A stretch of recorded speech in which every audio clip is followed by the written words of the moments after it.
మడమ నొప్పుల గురించి మనం వింటూ ఉంటాము. హ్మ్. అది ఏముందిలే అని చెప్పి తీసి పారేసిన వాళ్ళు కూడా చాలా మంది ఉంటారు. హ్మ్. కానీ దానివల్ల ఫ్యూచర్‌లో అవి కూడా చాలా పెద్ద ప్రాబ్లమ్స్‌కి లీడ్ అయ్యే అవకాశాలు కూడా ఉంటాయి. హ్మ్. అసలు మెయిన్‌గా ఈ మడమ నొప్పులు ఎందుకొస్తుంటాయి సార్? మడమ నొప్పులు ముఖ్యంగా ఎక్కువసేపు నించోవడం ద్వారా, కొంచెం ఒబిసిటీ వాళ్ళు ఎక్కువగా వెయిట్ ఉంటారు. అలాంటి వాళ్ళు గట్టిగా ఉన్న నేలపైన హ్మ్.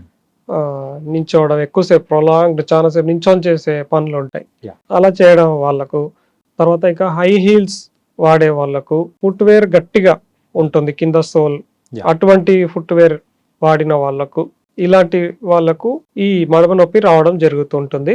ఓకే. దాంతో పాటు ఎప్పుడన్నా సడన్‌గా నడిచేటప్పుడు, ఎగరడం చేసినప్పుడు కాలుకి ఏదన్నా గుచ్చుకోవడం లాంటిది రాయి గాని, హ్మ్. గట్టిగా ఉన్న వస్తువు ఏదైనా గాని గుచ్చుకుంటే ఈ మడమ నొప్పి వచ్చే అవకాశాలుంటాయి. కింద వాపు రావడం జరుగుతూ ఉంటుంది.